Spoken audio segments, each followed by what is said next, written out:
Tottenham, Liverpool. Yeah, that was the big one. Yeah. So this game has a lot of things Yeah. going on. Tottenham played 12 against Liverpool that were 9 basically. Yeah, and by 12, what do you? And I know what you're suggesting, but for the listeners, what are you 12. suggesting? Here? The 12th man on Tottenham side was the ref. The referee. I don't know if he was paid, but he sure did act like he was paid. It seemed like yeah. So, his decision making would suggest that, but it's not certain. Outrageous, awful, borderline, concerning. criminal even. Yeah, what went wrong? At least you can have 1 or 2 bad decisions, but not the entire game. And we live in the era of VAR, right? Why could you on the offside that he called? Why couldn't you just go back and watch it on the screen and be like, hey? He did. I watched him do it. Okay, he did. Right now, and everybody clearly saw that he was onside.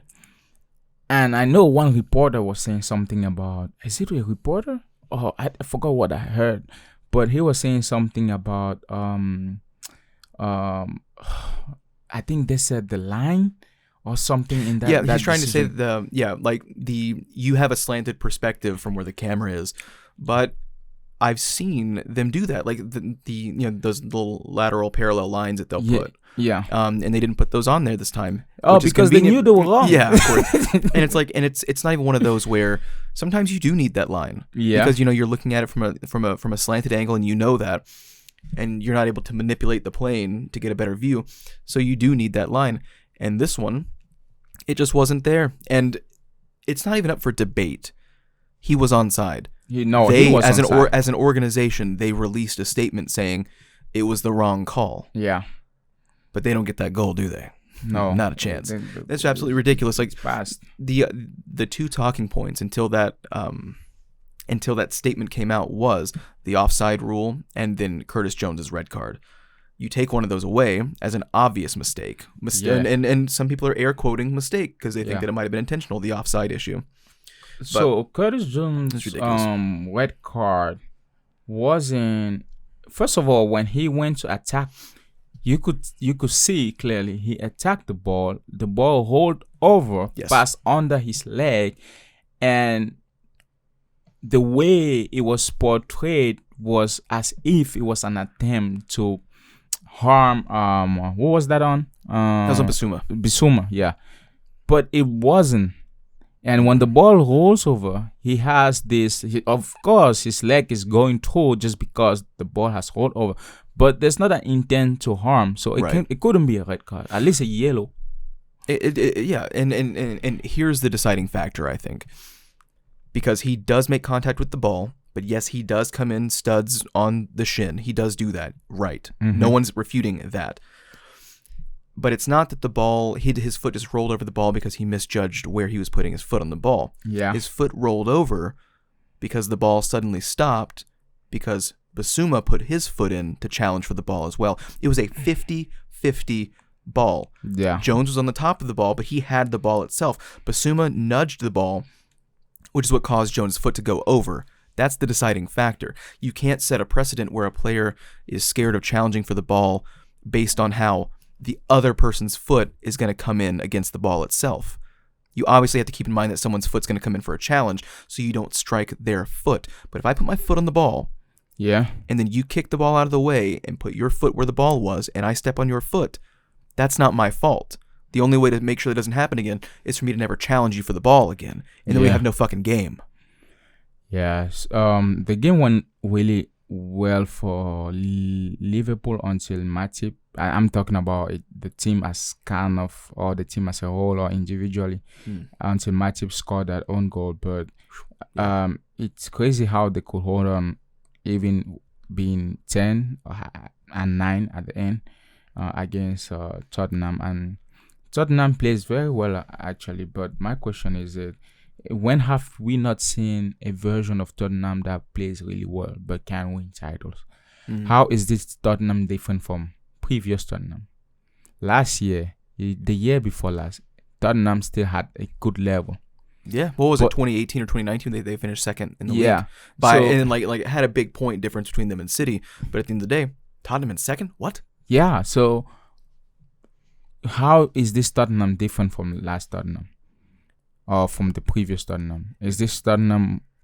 Do they want to win? Are they hungry for winning? I'm not talking about winning games. I'm talking winning titles. Yeah.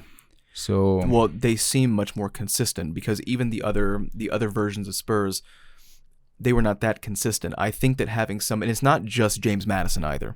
yeah, Maddison is really good. I really see the triangle of the midfield of Maddison, Sarr, and Basuma. Yes. The last 2 games especially, because I was critical of Sarr and Basuma, but mostly Sarr, until the game against Arsenal. The last 2 games, that midfield have been outstanding. Absolutely outstanding. And they're really creating a lot of interesting chances. Moving Son off the wing was major. He is a great finisher. I think he's a very underrated finisher, and he always has been. He is at this point because last year, you had Kane, so it was different. Yeah. So, but now that he is just finishing, he's very clinical. Well, and the reason that he was so ineffective last year, because he's a Golden Boot winner as well. Yeah. The reason he was so ineffective last year, if you really look at what Antonio Conte was doing, he was putting him on the left wing, but they were playing very wide. He was almost playing like a wing back. He was too far back to where he couldn't use his pace on the wings, which he's losing because he's getting older, and that's normal. But his finishing is ineffective on the wing. So we've had this conversation, creatively removing the issue of lack of space by putting him as a center forward. The ability to finish is not going to go away with age. No. I mean, you might lose a little bit of dexterity and some Probably agility fluidity, in the box, but like yeah. your ability to finish is kind of permanent. Yeah. And having someone like Maddison constantly feeding you in the ball in great spaces, he made some amazing passes. Yeah. It's not about Son's pace, and still to this day he has lost a bit of his speed. He's faster than the overwhelming majority of center backs, so that's not an issue. He can get in behind and create distance, no problem. But I do think that the momentum and the dirty work of Sarr and Basuma, and then the creativity of Maddison, and putting Son up in the center forward position, and oddly Richarlison on the left wing looks pretty nice. Yes. He's able to hold the ball pretty well and feed the ball back inside. His skill is not quite finishing. We learned that even from like his Everton days, but it seems like they're covering. Postecoglou is really putting people in the position where their absolute strengths are all that they are using. Ange is doing a good job. Yeah. Porosa and Kulusevski, they really work well together, and you can tell because this game they had 38% attacking on that side. Yeah. And the right back Paul, he's amazing, very very talented back.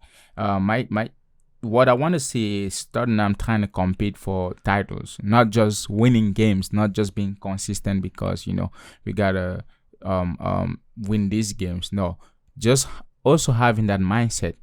So that's kind of what I'm expecting them at least to do this year. Well, it's baby steps too. They're still in the Carabao Cup, aren't they? Yeah, and it's really beneficial that City are not. So maybe that is their. I mean, and don't get me wrong. I mean, it's a known fact that the Carabao Cup only exists as a consolation prize for losing the FA Cup. Like the organization said that. They're like, this is another domestic cup for if you're out of the FA Cup, here you go, and here's another opportunity. But I mean, hey man, it's still a trophy.